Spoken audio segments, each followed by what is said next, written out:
कटवाड़ा के निकट टेबली गांव स्थित लंबे हनुमान तपोवन सेवा आश्रम की हनुमान प्रतिमा की 100वीं वर्षगांठ के उपलक्ष्य में 3 से 12 अप्रैल तक रजत जयंती शताब्दी महोत्सव का आयोजन किया गया है। ये भाषण रजत जयंती शताब्दी समारोह के भाग के रूप में 3 से 9 अप्रैल तक भागवत सप्ताह वक्ता महंत निर्मोही दास जी द्वारा किया जाएगा। निकोल से मंदिर तक की यात्रा 3 अप्रैल को शुरू होगी। इसके साथ ही 10 से 12 अप्रैल तक कथावाचक मधुसूदन दास जी महाराज द्वारा हनुमान कथा का आयोजन किया जाएगा। इस 10 दिवसीय कार्यक्रम में महात्म्य कथा, परीक्षित कथा, नरसिम्हा प्रागट्य, वामन प्रागट्य, राम प्रागट्य, नंद महोत्सव, गोवर्धन लीला, रुक्मणी विवाह के साथ हनुमान प्रागट्य उत्सव मनाया जाएगा। मंगलवार को मंदिर में भव्य धार्मिक ध्वजारोहण समारोह आयोजित किया गया।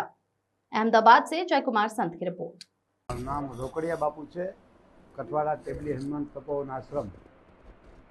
आप सौ जाणो छो कि तपोवन आश्रम एटले हनुमानजी महाराज टेबली हनुमान दादाना 100 वर्ष पूरा थाय छे, जेना संदर्भमां आपणे अहींया रजत जयंती शताब्दी महोत्सव उजववा जई रह्या छीए।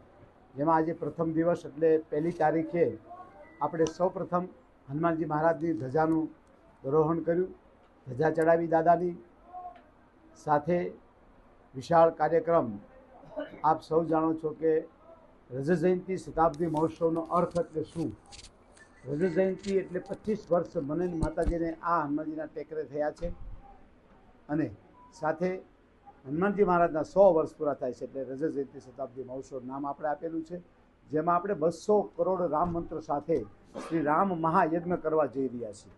સાથે સાથે શ્રીમદ ભાગવત કથા તેમજ રાજકીય મહાનુભાવો પણ પધારવાના છે।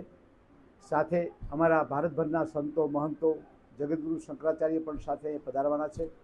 તો આ કાર્યક્રમની અંદર હું ગુજરાતની તો કહું છું પણ સાથે સાથે મારું અમદાવાદ અને પૂર્વ વિસ્તાર અને મારા આજુબાજુના જે ગામડાઓ છે એમને પણ હું ખાસ આહવાન કરું છું કે આપ સૌ આ મહોત્સવમાં પધારો અને મહોત્સવનો લાભ લ્યો, જેથી કરીને લોકોને ખબર પડે કે સનાતન એટલે શું।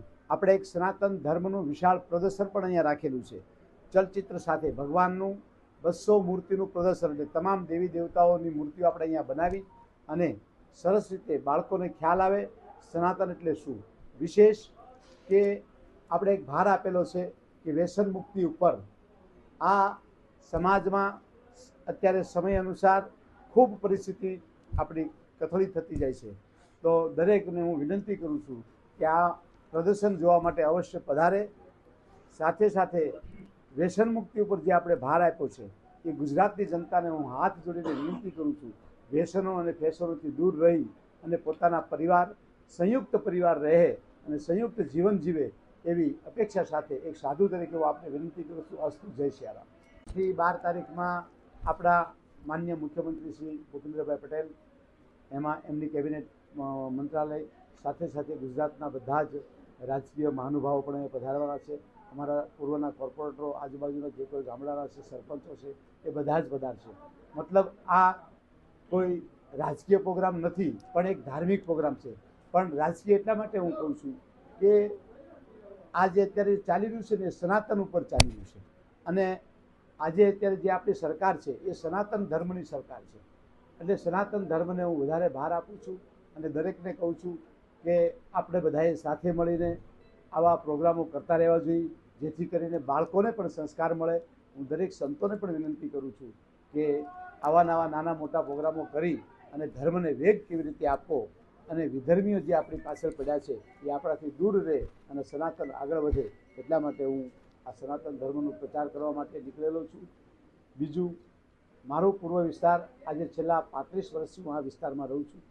25 વર્ષ તો મને આ જગ્યા ઉપર થયા છે, જેમાં શૂન્યમાંથી સર્જન કરી અને અમારા પૂર્વ વિસ્તાર નિકોલને પણ આપણે એક રામજી મંદિર બનાવીને આપેલું છે। મારી એવો સંકલ્પ છે કે હનુમાનજી કરેલ જો શરીર રાખશે તો મારે 5 રામજી મંદિર આ પૂર્વ વિસ્તારના પટ્ટામાં બનાવાશે એવી મારી અપેક્ષા પણ છે। તો આપ સૌને પણ વિનંતી કરું છું કે આમાં સહભાગી બનજો।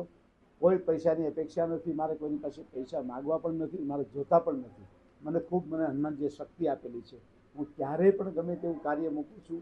બધા જ સૌ જાણો છો કે બંડીની તાકાત છે એ સૌ બધાને ખબર છે કે બંડીની તાકાતથી બધું કામ થઈ રહ્યું છે। મારો હનુમાન મારી સાથે છે, ક્યારેય પણ હું તો જેમ લાંબો હાથ કરવા ગયો નથી અને જઈશ પણ નહીં, કારણ કે એ પરિવારનો સાધુ નથી। આ પરિવારે તો આમ કર્યું છે, આવું ક્યારેય કર્યું જ નથી। એટલે અમે હંમેશા આપશું દુનિયાને બાકી બેસ્યું નહીં ક્યારેય પણ. અસ્તુ જય શ્રી રામ. મહારાજ આ તેબલી હનુમાન